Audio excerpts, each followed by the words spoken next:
Welcome. This is Dr. Michio Kaku, professor of theoretical physics at the City College and the Graduate Center of the City University of New York. This is Exploration. Every week in Exploration, we discuss the fascinating world of science and its impact on society. And today, leading off, we're going to summarize some of the big stories in science.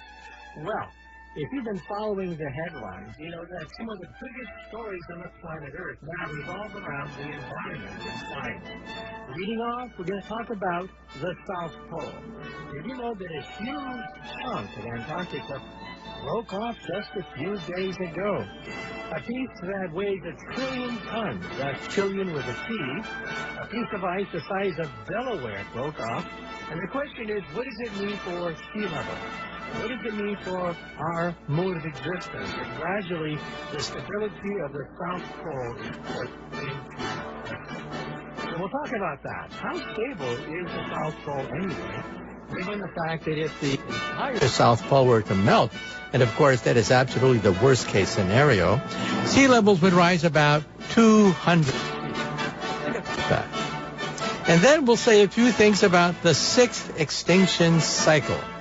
Professors at Stanford University did a census of the species of life on the planet Earth, and they came up with the fact that we are now entering the 6th extinction. Of course, the trilobites and the dinosaurs were wiped out in previous extinction cycles, but hey, another asteroid has hit the Earth. This new asteroid is called Homo sapiens. Yes, you and me. Human activity is beginning to wipe out species on the planet Earth. Did you know that as far as West African lions are concerned, there are only 400 left? That's right, only 400 of them left. And cheetahs, the population of cheetahs is only 7,000, and their population has been declining by about 50% just within the last 15 to 20 years.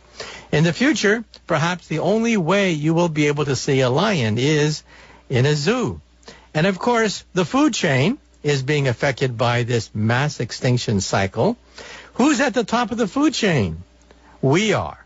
And it wouldn't take much to dislodge us from being at the top of the food chain. So it's not just penguins and lions and tigers that we're talking about. We're talking about you and me.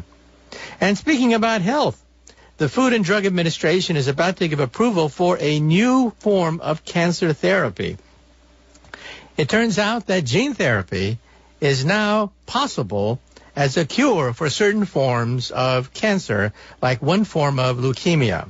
Instead of radiation, that is zapping cancer cells, instead of surgery, that is slicing and dicing cancer cells, instead of chemotherapy in terms of poisoning cancer cells, why not simply reprogram cancer cells, hack into the genetic code of cancer so that it becomes benign?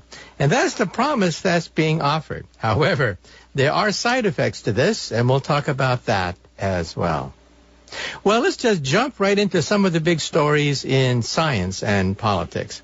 The lead story today, perhaps on every newspaper on the planet Earth, is the fact that the South Pole is beginning to crack.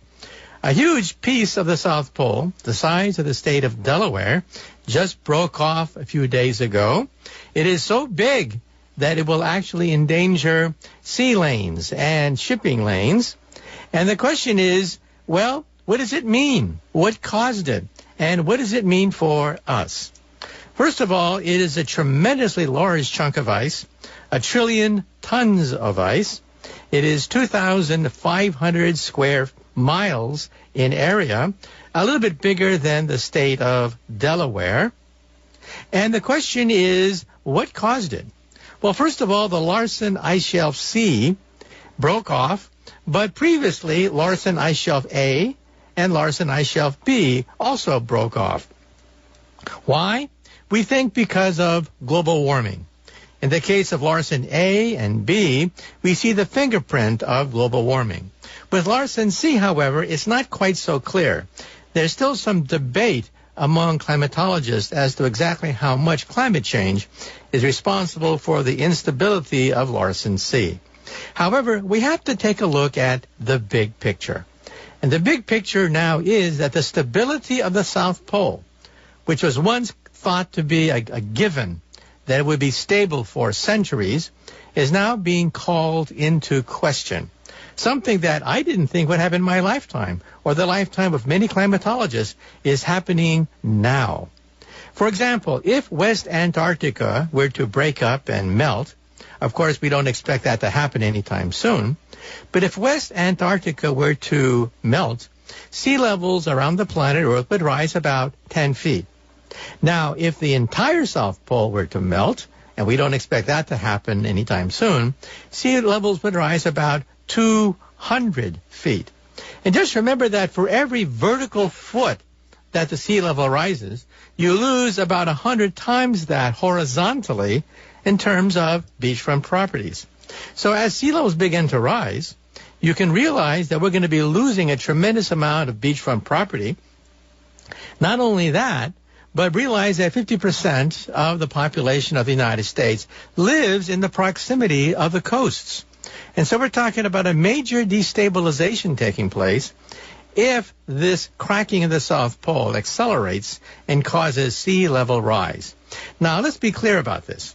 Larsen Ice Shelf is floating on water. I repeat, Larsen Sea, which is now, of course, broken off, is floating on water. So therefore, we do not expect sea levels to rise as a consequence of this latest crack. I repeat, we do not expect sea levels to rise because of the breakup of Larsen Sea, because Larsen Sea was already floating on water. But what's behind Larsen Sea? What's behind Larsen Sea are the ice sheets, which sit on land. And that's the killer question.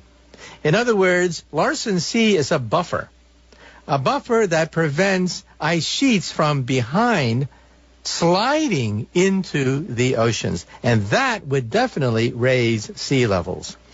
So in other words, the immediate breakup of Larsen Sea will not raise sea level rise. However, the instability caused by this could eventually lead to the sliding of ice sheets into the ocean, and the ice sheets sit on land, and if they go into the oceans, it would definitely raise the sea levels. And so you see that the Larsen Ice Shelf was a buffer that created stability in the South Pole. But Larsen A has broken off, Larsen B has broken off, and now an even bigger chunk, not just the size of Rhode Island, but the size of Delaware, Larsen C has now broken off. Now, the other question is, well, why should you care? I mean, penguins? Are we going to be worried about the livelihood of penguins? Well, you see, the stability of the South Pole is in danger. Several years ago, a climatologist questioned the stability of the South Pole and said that that's something that we now have to study. Before, we never studied it, he said, because, of course, the South Pole is quite stable. Well, that article was prophetic, because now climatologists are beginning to think the unthinkable, and that is the stability of the South Pole. Now, the North Pole's instability is well documented. We know that the ice cover of the North Polar region has decreased by 50% over the last 50 years. And we know that because submarines regularly visit the North Pole. But the South Pole, we don't visit the South Pole that often, but now we have satellites and advanced telemetry that allow us to measure the recession of these ice shelves. And the numbers are not encouraging at all. And so once again, to repeat, we're not saying that sea levels are going to rise immediately. But it does mean that there's simply so much fresh water locked into the South Pole that we have to look at cracks. Also, just a few years ago, it was discovered quite by accident that there are underground rivers underneath the ice sheets. We didn't know that before. And so in other words, even if a satellite photograph seems to indicate stability in the ice sheets, in the ice shelves, there's more lurking under the ice cover. And we find underground rivers of melted water that flow underneath the ice sheets. And so we have to realize that the stability of the Antarctica, which we once thought to be a given, is now being called into question. Also, talking about the environment, professors at Stanford University recently did a study of the populations of mammals and vertebrates, and they found some rather startling results. They analyzed 27,600 types of vertebrates today, animals which have a backbone. And they found something startling, that they found that 30% of them are in decline. 30%. So they also found that if you look at mammals, which is of course a subset of vertebrates, they found that 40% of them are in decline. In fact, they concluded that 2 vertebrate species go extinct every year. Let me repeat that. Every year, there are 2 vertebrate species that go extinct. And that's only the ones that we know about. There could be hundreds that we don't even know about because we haven't ventured into the Amazon and places where other species may exist. And so the professors at Stanford said we are witnessing the 6th extinction cycle. Now, we know that 65 million years ago, something plowed into the Yucatan of Mexico, perhaps wiping out the dinosaurs. That was the 5th extinction. And even before that, we had trilobites. Trilobites that proliferated the oceans. They also went extinct. In fact, because of that, it paved the way for the rise of the dinosaurs. Now, these professors at Stanford are saying that we are witnessing the 6th extinction cycle. A new comet or asteroid has hit the Earth, causing this massive extinction. What is the name of this asteroid? It's Homo sapiens. That's right, you and me. Because of economic development, because we are paving the forests, because we're beginning to change the ecology of the planet and destroying the breeding grounds of many species, we're witnessing a human-generated extinction cycle. Now, it's worse than you think, because certain species are more important for the food chain than other species. Take a look at the honeybee. The honeybee, of course, gives us pollination, and if the honeybees go extinct one day, then a whole series of flowering planets may also go extinct. And, of course, we rely upon the honeybee for sugar and for honey. Not to mention elephants. Elephants, believe it or not, are an integral part of the food chain. First of all, they disperse seeds. They're very important for the dispersing of seeds because elephants can consume vegetables and fruits, and when they defecate, that spreads seeds. Not only that, but they cut paths. They cut paths in the forest which are useful for other species to follow. So in other words, if one important species goes extinct, then there could be a chain reaction. All the other species which depend upon that species could also go extinct. And again, you may say, well, why should I care? The South Pole, nothing but a bunch of penguins. The Amazon, nothing but a bunch of spiders. Why should I care? Well, you see, we are at the top of the food chain. Think of the food chain. We're at the very top. We're the top predator. And it wouldn't take much to dislodge us from being at the top of the food chain. Let me give you an example. For example, how many grains do we consume? Well, believe it or not, we only consume about 5 different grains, like wheat and rice. If any of these grains were to be wiped out because of a blight or something like that, our food supply would be affected as a consequence. And so again, it wouldn't take much to dislodge us from being at the top of the food chain. And that's why we should care that another asteroid has hit the Earth.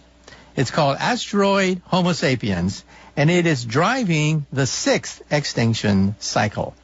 And the question is, will we be the victim of our own extinction cycle? In other words, when these cycles occur, certain vulnerable animals disappear immediately, and at the very end, the most hardy animals begin to disappear. So the irony is, if we set into motion the 6th extinction cycle, then perhaps the last species to go extinct would be Homo sapiens. And speaking about life, there's good news coming from the FDA. There's a new cancer therapy that's being looked at very seriously, And the FDA, according to the betting, will probably approve it. So let me explain. So far, for cancer, we have three ways of approaching cancer. We have radiation, which can zap it, surgery, which can slice and dice it, and chemotherapy, which can poison it. Of course, everybody knows the side effects, which are horrendous. With radiation, your hair falls out, you experience nausea, very unpleasant. With surgery, many parts of the body which are healthy also have to be cut out as a consequence. For example, when you have breast surgery, there's a debate as to exactly how much of your own breast has to be sliced out. And then with chemotherapy, you have to literally poison yourself, because to poison cancer cells, you also have to poison healthy cells as a consequence. So all three have horrendous after effects. But here's a new one, a new treatment that's coming out that some people think could be like a magic bullet. And that is gene therapy, actually changing the genetic makeup of your own cells. First of all, what is cancer? That was a mystery for many, many centuries, but we now know what cancer is. It's a disease of the genes. It turns out that if you have 4 major mutations in your genes, then you could come down with cancer. And it turns out, therefore, that that is a unified theory that links all the theories of cancer. For example, some people think it's caused by chemicals, by the environment, by pollution, by radiation, by the food that we eat, by smoking. Well, the answer, of course, is all of the above. But how? How do all these things affect cancer? They affect our cells by causing mutations. In fact, we can now calculate for every cigarette you smoke, we can calculate how many hundreds of mutations are created in your cells. When 4 major mutations occur in your cells, it becomes cancerous and it may eventually kill you. Well, here's how this new therapy works. First of all, you take some of the T cells of your own body. The T cells of your body are your line of defense, is part of your immune system. Now, we know that HIV, for example, is deadly precisely because it attacks your immune system, leaving you vulnerable for everything else. Well, what you can do is you can actually take the HIV cells, which are good at attacking your T cells, modifying them, making sure that they are no longer dangerous, and empowering them to insert a gene into your cells, which allow your cells to recognize the cancer cells. And so in other words, you take white blood cells from your blood, change them, and reinsert them back into your blood. Now, believe it or not, the human body can actually recognize certain forms of cancer. In fact, you get cancer all the time, but your body identifies it and kills it. However, sometimes cancer cells are devious. They begin to create a protein coat surrounding themselves that makes them invisible to your T cells. And so it's like a cloaking device. In other words, your cells naturally, your T cells naturally will attack cancer. But cancer is not static. It can eventually create a protein coat that makes them invisible to your T cells. So here's the logic. Why not modify the T cells of your body so that they can recognize cancers? And that's what this genetic mutation does. Now, what's the side effect? Of course, there are always complications. There's always a catch to everything. First of all, cost. The cost of this, roughly, we don't know exactly how much it's going to cost, but the complete therapy could cost on the order of $300,000.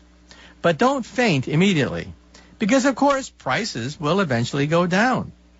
Novartis, which manufactured this therapy against certain forms of leukemia, they have to get a return on their investment, or else they'll go bankrupt. And we don't want them to go bankrupt. They have to make back the money that was spent developing this therapy. Second of all, there are health side effects as well. One young girl, for example, experienced extreme lung congestion, a tremendous fever, until the fever broke and she was practically cured of this fatal forms of cancer. In fact, of the patients that have been tested, 63 patients, 82% of these cancers went into remission. And you have to realize that these 63 patients were not ordinary patients. They were terminally ill. Science had pretty much given up on these 63 individuals. And what happened was 82% of them, in some sense, came back from the dead. These were the walking dead. These were the people that scientists had given up hope on, and yet 82% of them had their cancers go into remission. In fact, the therapy is so effective that each energized and modified T cell can kill up to 100,000 cancer cells. Well, we're going to, of course, track this therapy because, of course, as time goes by, we may find other side effects. However, the FDA is expected to approve this therapy, and this therapy is so general, it can attack not just leukemia, but brain tumors and many other forms of cancers as well. So we'll keep track of it, but you may want to take a note of it, and that is gene therapy may finally be coming of age. After decades, in fact, of hype and hope of fixing broken genes, we now may be at the beginning of being able to cure certain forms of cancer which are commonly thought to be incurable. Also in the news, we should mention the eclipse of August 21st, 2007. The last time we had a total eclipse of the sun that cut right through the United States is 40 years ago. So if you missed your chance decades ago, here's your chance to watch a total eclipse of the sun on August 21st.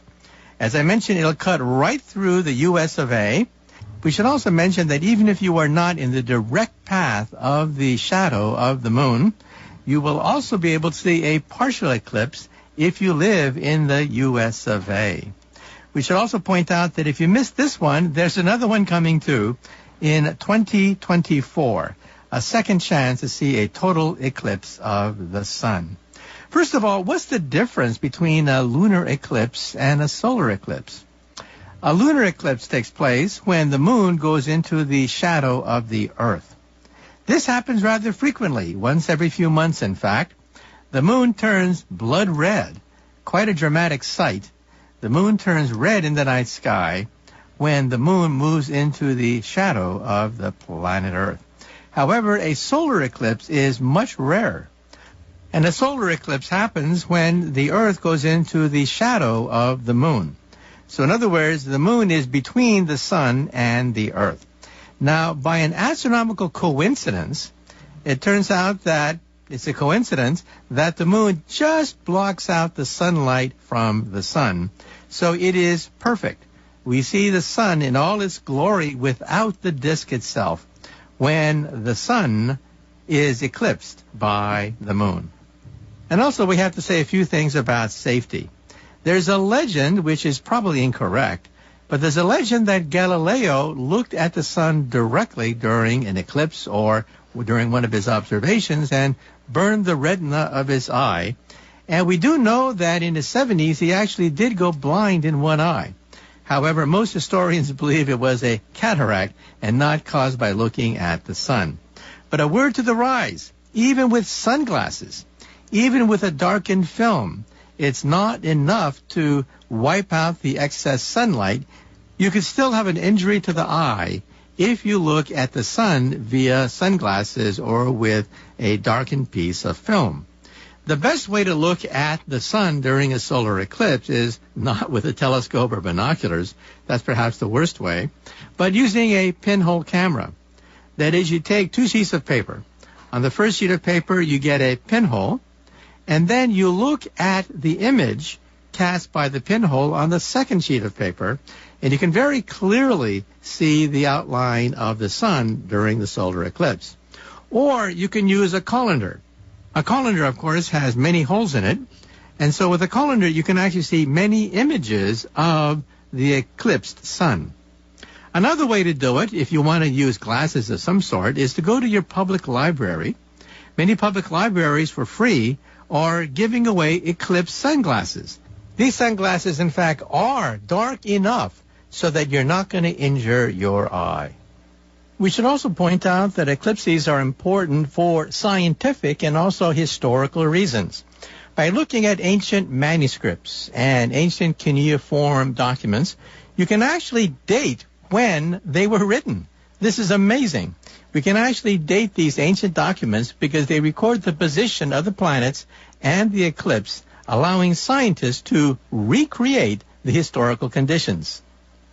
And we found out that many of the earliest eclipses on record go back 3,000 years into the past. It's amazing. 3,000-year-old documents show that humans were interested in the heavens even back then. And we can date these documents because they record certain eclipses and the motions of the planets on the ecliptic plane. We should also mention that the Greeks in about 200 BC or even earlier were able to calculate the size of the Earth, to calculate the distance to the moon and the sun using the power of mathematics, trigonometry, and eclipses. And so the ancients were not stupid. They were able to calculate the rough dimensions of parts of the solar system using eclipses. And of course, there's also the famous eclipse of 1919, which was observed by a party of scientists wanting to prove Einstein's theory of general relativity. Einstein predicted that light should bend as it goes around the sun, but you can't do that because the sun, of course, is quite bright. But during an eclipse of the sun, you can see the background stars behind the sun, even in daytime. And then you take a picture of the sky with the sun, showing the stars, and a picture of the sky without the sun at night. And then you compare the two pictures, and bingo, you see that starlight has actually shifted as a consequence of light going around the sun. So the exact positions of the stars has changed because of the presence of the sun. Using this data in 1919, scientists were able to show that, by golly, Albert Einstein was right, that sunlight does in fact bend as it goes around the sun. In fact, we use it today because the light as it goes around the sun creates a ring. These are called Einstein's rings. And we see Einstein's rings by analyzing distant galaxies now. And so, yes, an observation done in 1919 not only proved that Einstein was right, but it's also a method used even today to look at objects that are very, very far away and to calculate their properties.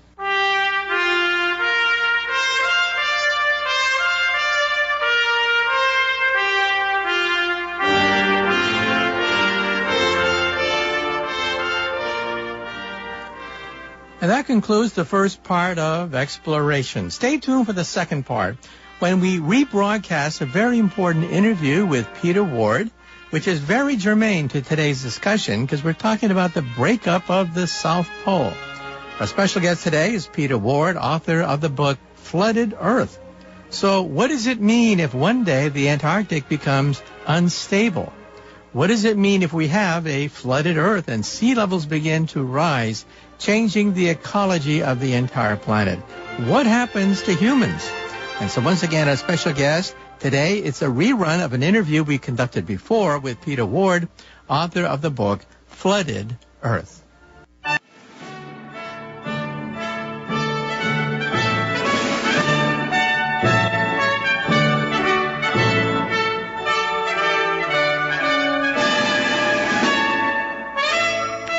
Welcome.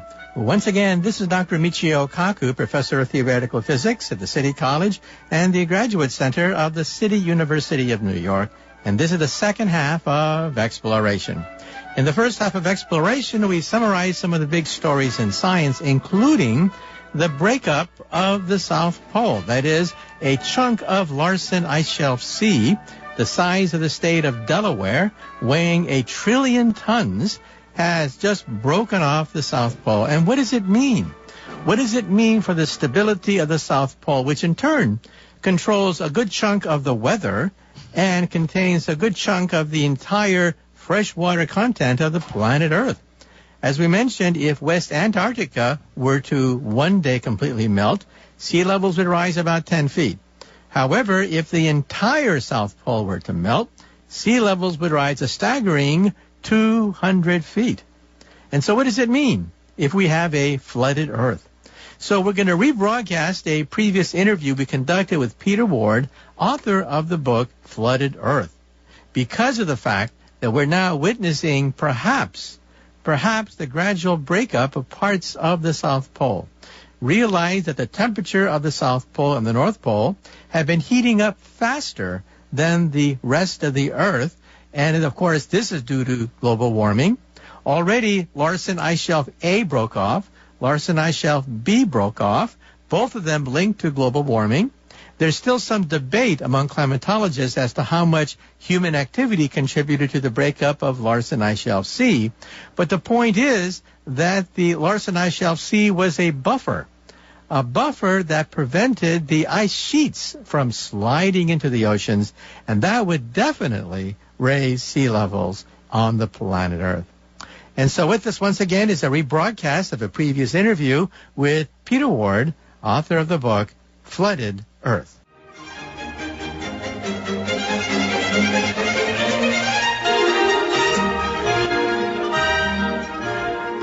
And now I'd like to introduce our special guest for today. He's Professor Peter Ward. He's a professor of biology and earth and space science at the University of Washington in Seattle. The book is rather disturbing and is hitting the bookshelves this week.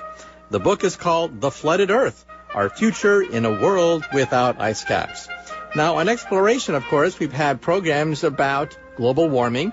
We've talked about the effect on population and on agriculture and on tropical diseases.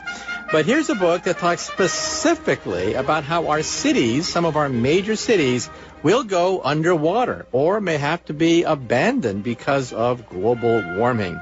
The book is controversial. However, it gives you a frame of reference as to what scientists are thinking if sea levels continue to rise, not 1 foot, 2 foot, but 5, 6, 7, 8 feet above normal. What happens to our great cities? What about warfare between nations when national borders begin to collapse because of mass migrations of hundreds of millions of people? Something to think about. Once again, the book is called The Flooded Earth. Much more fun project I've been in, Rare Earth with Don Brownlee. I'd rather do astrobiology. Oh. Well, I actually interviewed you, either you or Brownlee, I forgot. Yeah, you did. And it just seems to be a happier topic to me to put my head in the sand. But unfortunately, I don't think we can do that much more. Yeah, I don't think so either. Okay, well, the engineer gave us the go-ahead. So let's start with the first question. Oh, the first question that we always ask our guests is, how did you as a youth now get interested in science? So I'll lead off with that question. So, dig back to the cobwebs and think about what it was as a child that set you off in the direction of science. Okay, so the engineer said we're going to start in 10 seconds with that first question about you as a youth. Professor Ward, you're a professor of biology and earth and space science at the University of Washington in Seattle. However, as a youth, what steered you in the direction of science? Well, thanks so much for having me.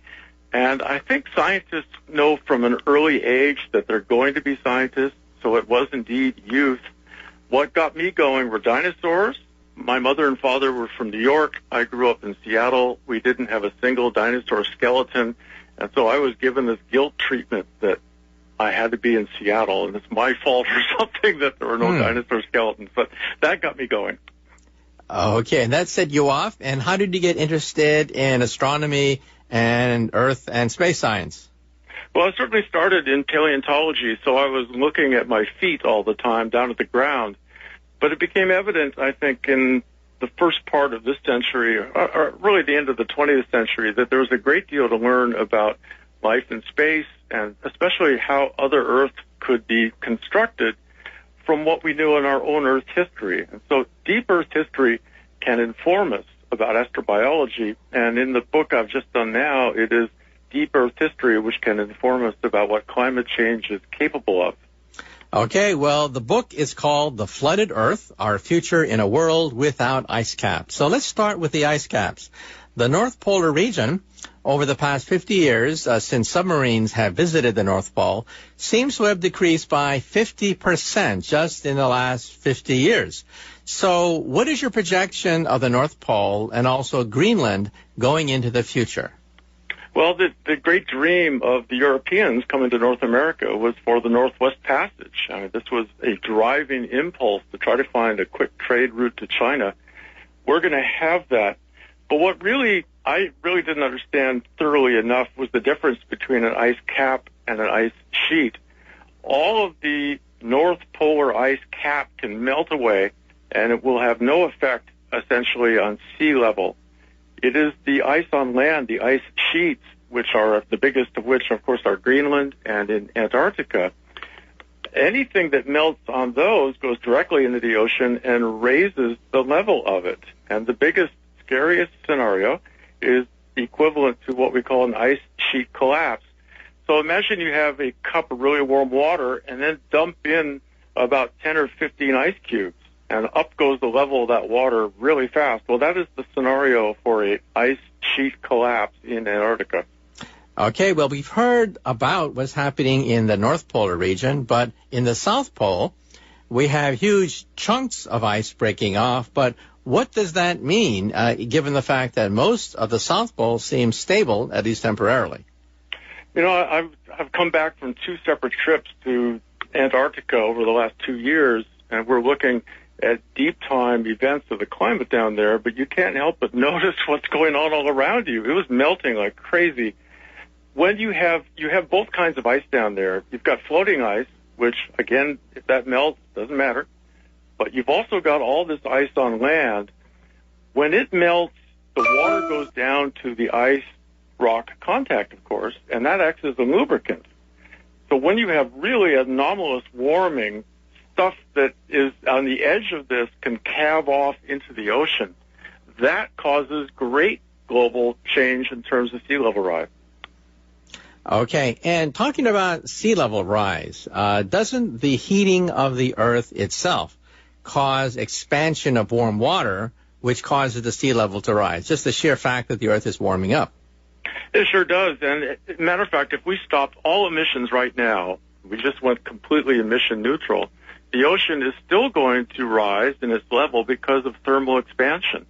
There's been so much warming already that the ocean has a lag effect, but over the next 40, 50 years, we could expect nearly a 3-foot sea level rise if, based on the temperatures that we have now and the continued warming. Just from the thermal expansion, no ice at all. Okay, 3-foot rise without any ice, and I guess for every 1 foot vertical that you lose, how much horizontal seacoast do you lose?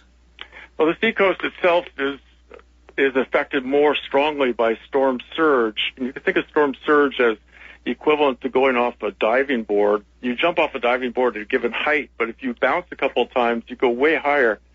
It's as if you have a launching platform as sea level rises. The storm surge, which are the nasty big waves that rise higher than normal sea level, can hit coasts. But the sideways movement of the ocean is far more serious in terms of what its salt does. Salt goes laterally quite easily, and depending on the type of soil, it is the salinization of the sea level crops that I think is the greatest single danger from sea level rise. It's stunning how much of the world's productivity, and especially the rice regions in Southeast Asia, are on deltas. A delta is built out from a river hitting a calm ocean. If you have a 3-foot sea level rise, every delta on this planet will disappear. We're talking about the Nile, the Brahmaputra, the Mekong, and these are all enormously productive areas. So this is the big blow that is coming. The equation is we're going to have a rise in sea level at the same time we have a rise in human population. As you know, we're at 6.6 billion now, but we're heading towards 9 billion. And this, too, is built into the system. It's kind of like the warmth of the ocean. We could do tremendous birth control efforts now, but we're probably still going to hit that 9 billion. So the intersection of 9 billion with reduced agricultural yields because of the sea level rise is the scariest aspect. Okay, well, let's assume that we do nothing. That is, we simply treat everything as normal. We keep on spewing carbon dioxide into the atmosphere. Let's take the world 2050. In 2050, what will coastal cities like Boston, New York, Miami, Los Angeles, San Francisco, Seattle, what will they look like if we just keep spewing carbon dioxide in the air as if there was nothing wrong, and we project 50 years into the future? Well, 2050 is still not going to be apparent that we're in a crisis. It's kind of like watching a speed car as it leaves the Indy 500. If you catch it in the first 10 feet or so, it's not going very fast. But acceleration is an interesting thing. It will be apparent to all city planners in 2050 that something new is going on, and they won't like it. Much of city infrastructure is now buried. People put down, obviously, all the sewage, but now so much of the electrical and advanced communication systems are underground. They were not engineered for salt water. They were engineered for fresh water. Bringing a lot of salt into city infrastructure is going to be a huge headache.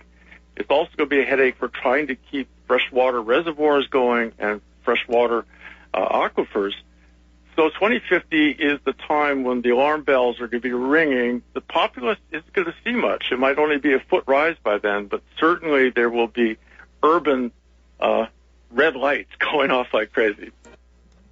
Well, in New York City, a few years ago, we had a gigantic nor'easter which sent a surge of water into Manhattan, which flooded the subway system. And it was not even a very big storm that did that. And some people think that storm surges, even before sea level rise goes to catastrophic levels, storm surges could paralyze the electrical, the plumbing system, and the infrastructure of a city. What are your thoughts? Yeah, storm surge is definitely the most dangerous short-term effect of this. Look, we saw what storm surge did to New Orleans. It wasn't so much the hurricane itself, Katrina, that battered New Orleans. It was the storm surge. And once again, your storm surge comes from a mean sea level. When you keep raising that mean sea level, storm surge goes up, way up, higher. The most endangered creatures are therefore freshwater plants. And what I'm really breaking my heart is trying to think what's going to happen to the Everglades. You've got this enormous freshwater biosystem, which will be so threatened by both storm surge and simply rise in sea level. You cannot live in salt water if you're a freshwater plant. And unfortunately, no saltwater plant, like a mangrove, makes food that humans can eat. Something to think about. Now let's turn the wheels of time to 2100. What will the great cities of the world look like in 2100? Well, 2100, there will be 3 feet, only 3 feet if we're lucky, and 5 to 6 feet if we're not lucky. And by lucky, I mean we turn off the lights right now. If it is business as usual, and I suspect it might be because of the increased population numbers, there will be that 3 to 5 foot. The most hard hit will be the wharves. Global transport by ship is still the main means of moving great amounts of food around. CNN projected when I was in Antarctica a few months ago that even a 1 foot rise in sea level will cause shipping terminals and ports and docks and dock heights to have to be modified. And their projection was $1 trillion or more by about 2040 just to spend on the docks. Now, San Francisco Airport, I've landed on that airport over and over and over. A 3 to 5 foot sea level rise in the Bay Area will remove that airport entirely. And so just from the economic points of view, that 3 to 5 foot sea level is going to cause such an enormous financial burden on coastal cities. Okay, the big question. Will cities have to be abandoned if sea levels continue to rise 3 to 5 feet, and which cities are we talking about? Well, we've done a lot of projections on this, and I've been talking to some Dutch engineers. The consensus, and again, this is really just consensus of people looking forward, is that civilization and the cities now could probably absorb a 3 foot, 4 foot, even at the worst case scenario, a 5 foot sea level rise, and survive. but anything above 5 to 6 feet for a lot of cities is not survivable. New York has high ground. It can simply move back, but Miami cannot. Miami is I think, the poster child of the type of city that will disappear, as Galveston, Texas will, much of the South Florida cities will, and the Netherlands, of course, is in huge trouble. They're already have a significant, I think 30% of the land area is already under sea level, and they spend an appreciable amount of their GNP on dikes every year. Dikes and the equivalent of dikes, sometimes big sandbars. When global economy gets hit hard, it affects everybody, and I think that's what's coming. Well, what about Boston? Large parts of Boston were reclaimed since the Revolutionary War. If you look at old maps of Boston, large parts of Boston didn't exist until recently. So what's going to happen to Boston?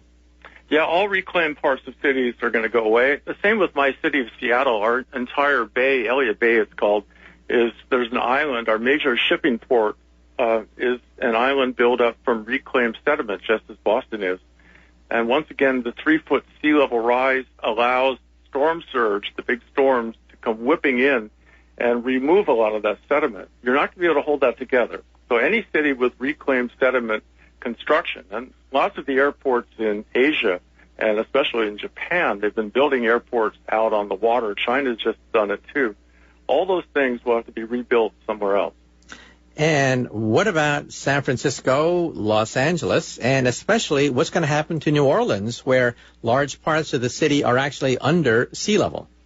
I think New Orleans will have to be abandoned ultimately. It might be a century or two. San Francisco is very interesting. They're very progressive engineers down there, and believe it or not, they have a plan for building a dam right under the Golden Gate Bridge that would save every one of the Bay cities. You could hold off sea level rise by building this dam.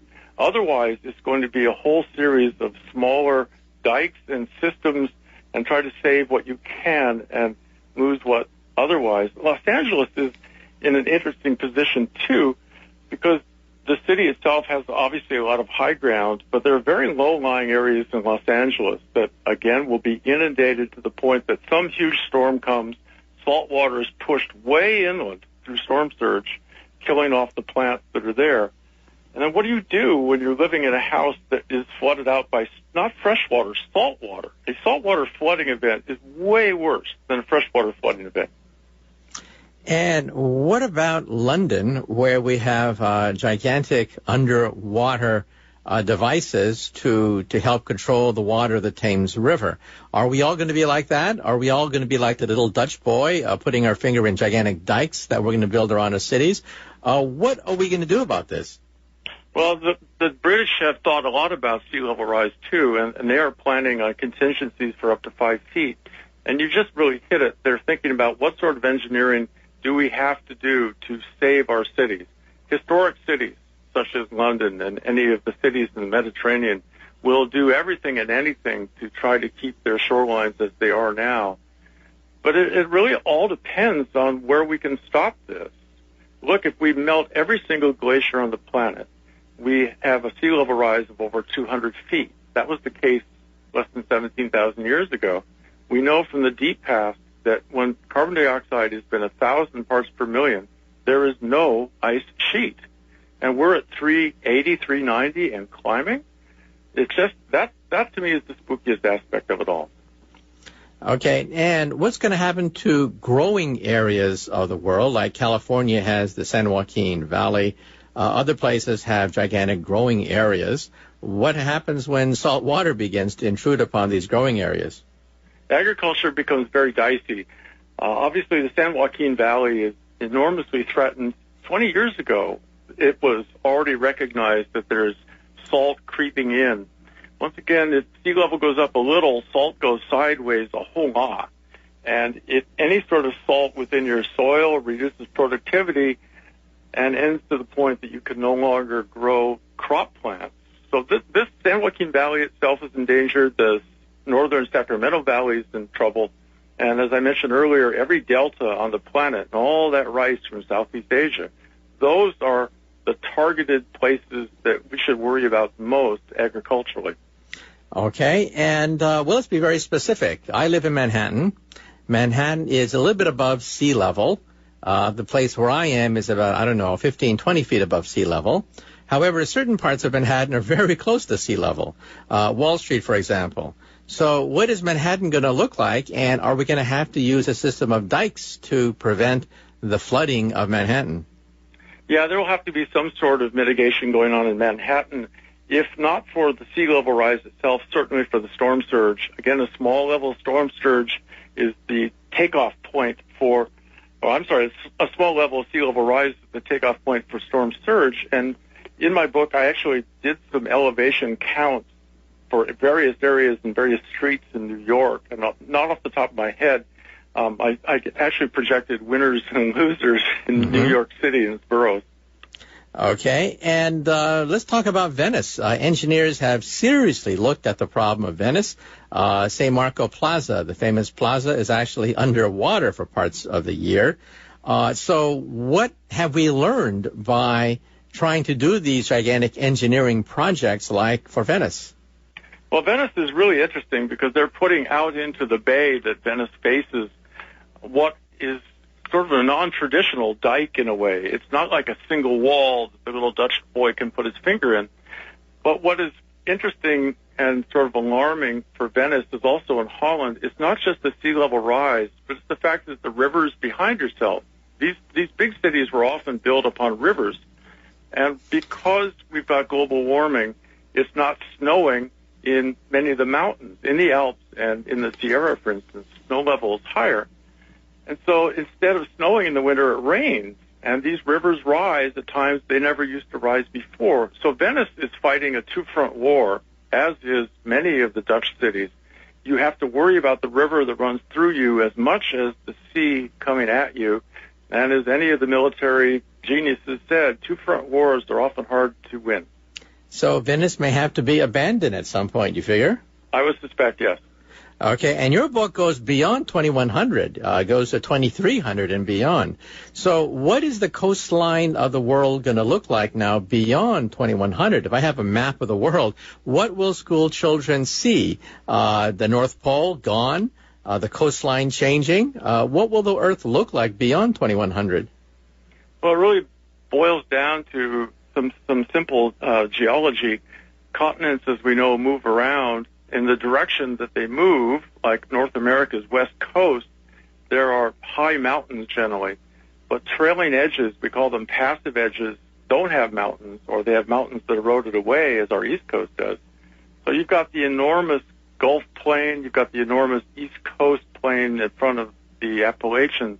There'll be inroads all through that. The problem that we see is that most estimates and models think up to 2100 and stop. But at 2100, if it's business as usual, say we kept it at 3 feet, it doesn't stop there. It keeps going in accelerated fashion. So if you have 3 to 5 feet by 2100, it's not going to mean that you would have twice that by 2200. You could have 3 times that high. The acceleration is the most ominous aspect of this business. So let's just do a computer program. Assume that at some point we stop greenhouse gases into the future, but we just let the computer program run. What will the world look like? Will all the great cities be underwater by then, by 2200, 2300? No, ice sheets in Antarctica, they are thinning, and they're thinning in both Greenland and Antarctica. A great deal of that water is going in, but the ice sheets are enormously thick in both places. Greenland is far more endangered than Antarctica is. You're not going to see a wholesale flooding of the cities by 2200 or even 2300, which possibly gives us time, but you're certainly going to see effects where the cities that will have to be abandoned, I think that will already be taking place. We just have to maintain these ice sheets with as much integrity as we can, and that means slowing the global warming temperatures, which seem to be inexorable. Look, we just went through this huge recession. We should have had 2 or 3 years because of the economic downturn when emissions could have been or should have been reduced. They weren't. I mean, they're right up at the IPCC's maximum emission prediction. We're not lowering emissions. We're increasing emissions. Okay, now let's go into the past. You can do that because we can drill into the ice cap and get ice cores from thousands of years ago. 10,000 years ago, we had the Ice Age. It was very cold 10,000 years and beyond that. So how far back in time do you have to go to find a time similar to what we're going to be experiencing in the future? And what did the world look like at that time? Well, the conventional answer is that if we get up to 1,000 parts per million, which would happen in 2 centuries from now, if we have some sort of control on emissions, a lot of us think that 1,000 parts per million would be a lot sooner than that. But you're going all the way back to a time called the Eocene. And the Eocene was a very interesting time when we had crocodiles up on the North Pole. We had palm trees in Seattle. We just had this wonderfully tropical climate. The bad news is that sea level was 240 feet higher than it is now because there was no ice. There were no ice sheets at all on the planet.